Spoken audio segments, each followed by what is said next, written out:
Hello guys, आज हम लोग पढ़ने वाले हैं माइक्रो इकोनॉमिक्स का चैप्टर 1 इंट्रोडक्शन।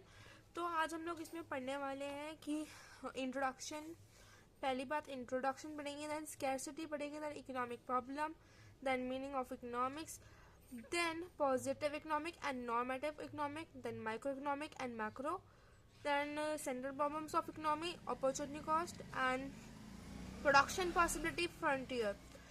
सॉल्व प्रैक्टिकल्स भी हम लोग बाद में लास्ट में देखेंगे। ये हम लोग पार्ट्स बनाएंगे वीडियो के, उसके हिसाब से डिवाइड करके पढ़ेंगे। देन हम लोग पहले पढ़ने वाले हैं व्हाट इज एन इकोनॉमी। तो मैं आप सभी को अपने नोट्स के साथ और बुक के साथ दोनों से पढ़ाऊंगी, तो कोई टेंशन की बात नहीं है। तो चैप्टर 1 इंट्रोडक्शन है हमारा economy. It is a system which provides people the mean to work and earn a living. Economic क्या होती है? वो एक सिस्टम होता है जो लोगों को mean to work and earn a living का मतलब समझाता है, उसे इकोनॉमी बोलेंगे।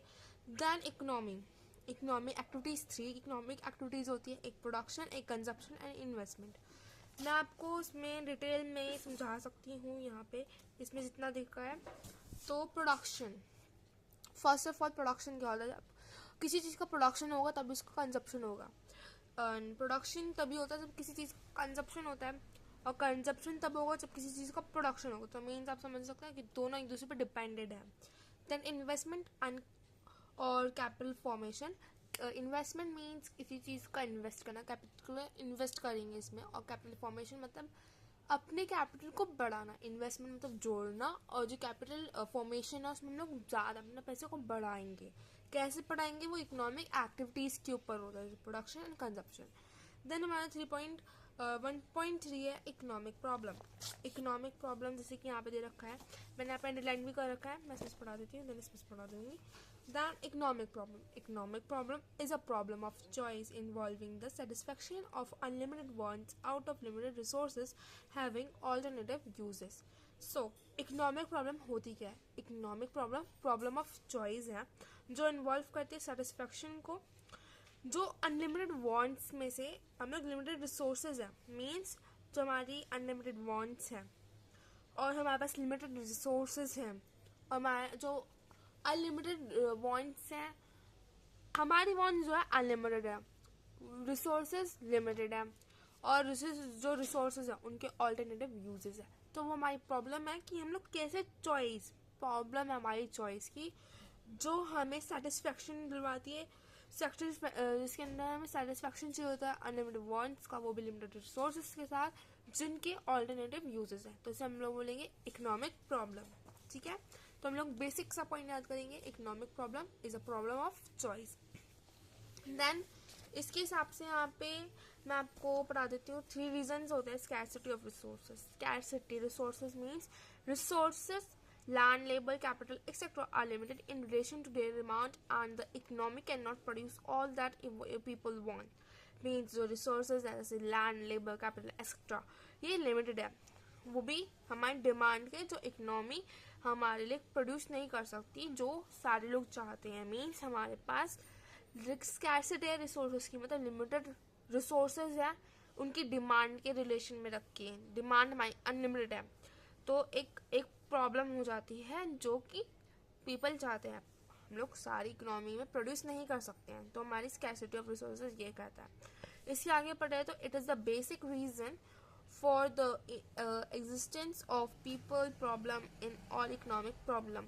मीन्स बेसिक रीजन है इकोनॉमिक प्रॉब्लम का मतलब एग्जिस्ट क्यों करते हैं इकोनॉमिक प्रॉब्लम हमारी इकोनॉमी में, यही है कि स्कैरसिटी वो हर देश में होती है, हर इकोनॉमी में होती है।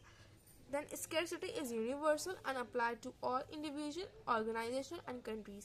मैंने कहा कि जो scarcity है वो यूनिवर्सल है, वो हर जगह, हर इंडिविजुअल पे अप्लाई होती है, हर ऑर्गेनाइजेशन पे अप्लाई होती है, और हर कंट्री में अप्लाई होती है, मैंने जब पर बताया था। Then they will have no problem if resources are not scarce. यहाँ पे कोई प्रॉब्लम नहीं होगी अगर हमारे रिसोर्सेज स्क्वेयर नहीं होंगे। सेकेंड हमारा limited wants, limited human wants. जो human wants are never ending, mean जो ह्यूमन की वांट्स है कभी एंड नहीं होती, मतलब they can never be fully satisfied, वो कभी भी फुली सेटिस्फाइड नहीं हो सकते हैं। Soon one want is satisfied another new want emerges, मतलब अगर एक वांट हमारी सेटिस्फाई होती है तो दूसरी वांट हमारी इमर्ज हो जाती है खुद ब खुद.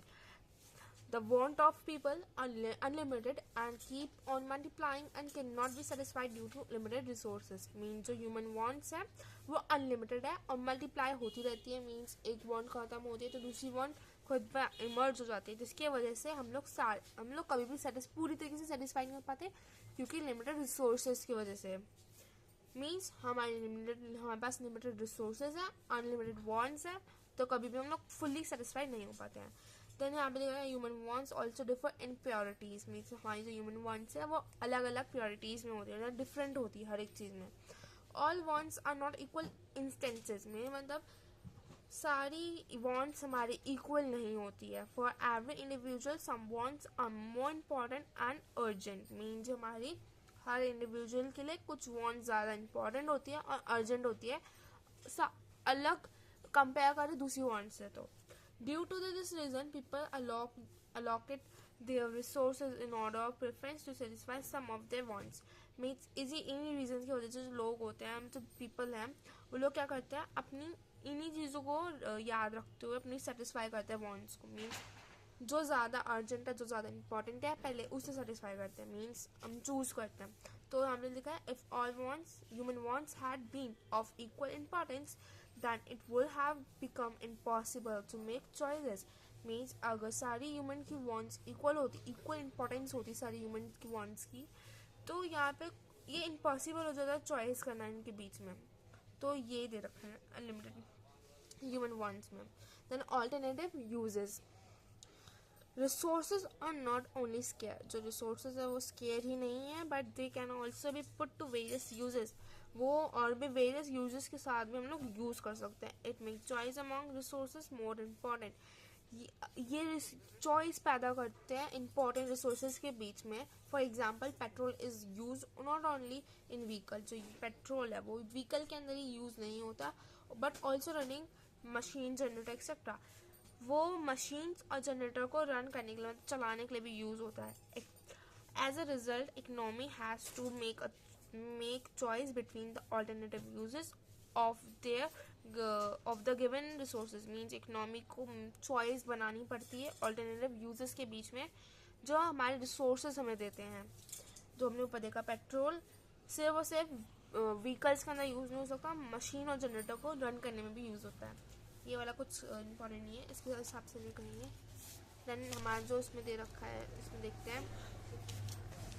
हाँ, अब इकोनॉमिक प्रॉब्लम हो गई. देन सेंट्रल प्रॉब्लम पढ़ते हैं. सेंट्रल प्रॉब्लम एक मेन टॉपिक है.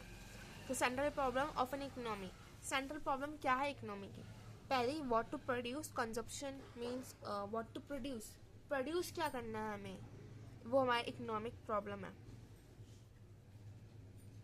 कोई नहीं. जो व्हाट टू प्रोड्यूस मीन्स हमें प्रोड्यूस क्या करना है. Then consumption the produce.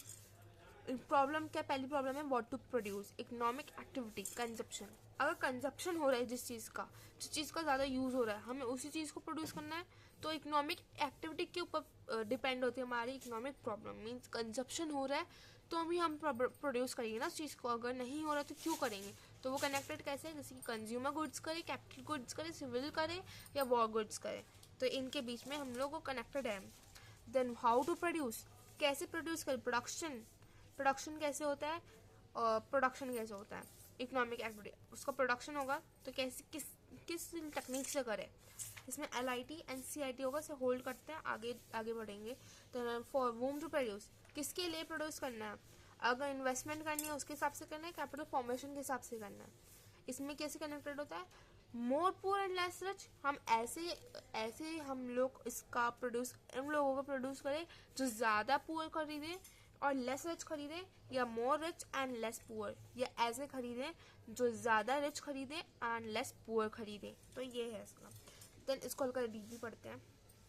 What to produce क्या करना है. It involve selection of goods and services to be produce and the quantity to be produce of each selected commodity. Means एक selection करना होता है हमें गुड्स और सर्विसेज का, कि कौन सी गुड और सर्विसेज प्रोड्यूस होंगी और उनकी क्वांटिटी कितनी प्रोड्यूस होगी, ये भी हमें सिलेक्ट करना पड़ता है, वो भी हर एक सिलेक्टेड कमोडिटी के. मीन्स हर एक सिलेक्टेड मतलब हर एक सिलेक्टेड चीज़ के लिए, कमोडिटी के लिए, कि किन किन लोगों के लिए कैसे कैसे चीज़ करनी है प्रोड्यूस। इसके दो एस्पेक्ट्स होते हैं, जैसे कि एक पहला है what possible commodity to be produce, कौन सी पॉसिबल कमोडिटी है जो हमें प्रोड्यूस करनी है। An economy has to decide which consumer goods, एक इकोनॉमी को डिसाइड करना पड़ता है कि कौन से कंज्यूमर गुड्स उसे प्रोड्यूस करने हैं, जैसे कि राइस, वीट, क्लोथ एक्सेट्रा। क्या हमें राइस करना है, वीट करना है, क्लोथ्स करने हैं, एक्सेट्रा करना है, मतलब एक्सेट्रा तो इनमें से करना है, या कैपिटल गुड्स करने हैं, मशीनरी, इक्विपमेंट एक्सेट्रा करने हैं। या हमें इनमें भी हमें चॉइस बनानी पड़ती है, इन चीज़ों के बीच में हमें सिविल गुड्स बनाने हैं कि ब्रेड एंड बटर का यूज़ करें, वॉर गुड्स बनाए हम लोग, गन, टैंक एक्सेट्रा। या हम लोग हाउ, ये हो गया। देन सेकेंड पॉइंट है हाउ मच टू प्रोड्यूस, कितना, किस चीज़ को कितनी क्वांटिटी में हमें प्रोड्यूस करना है। तो it involve a decision regarding the quantity to be produce of consumer and capital goods, civil and war goods and so on. Means हमें एक डिसीजन भी लेना पड़ता है कि हमें कितनी क्वांटिटी प्रोड्यूस करनी है कंज्यूमर के हिसाब से, या कैपिटल गुड्स कंज्यूमर के हिसाब से, कैपिटल गुड्स के हिसाब से, सिविल या वॉर गुड्स के अलावा के हिसाब से, या और भी चीज़ें होती हैं उनके हिसाब से हमें प्रोड्यूस कितनी क्वांटिटी में करना है, क्या चीज़ कितनी। देन हाउ टू प्रोड्यूस में आएगा, this problem refer to the selection of techniques to be used for the production and goods of production of goods and services, means how to produce, क्या कैसे produce करना है, ये problem है हमारी second economy की। इसमें ये हमें बताती है कि हमें कौन सी टेक्निक से किस चीज़ को प्रोड्यूस करना है, जैसे कि प्रोडक्शन ऑफ गुड्स करना, सर्विसेज, किस तकनीक का यूज़ करके हमें गुड और सर्विसेज का प्रोडक्शन करना है। इसके दो क्लासिफाइड होते हैं ये। इन टेक्निक्स को हम लोग दो चीज़ों में क्लासिफाइड कर सकते हैं, जैसे कि LIT एंड CIT। LIT मतलब लेबर इंटेंसिव टेक्निक, CIT मतलब कैपिटल इंटेंसिव टेक्निक्स। मींस इसको हम लोग डीपली यहाँ पे पढ़ते हैं थोड़ा सा।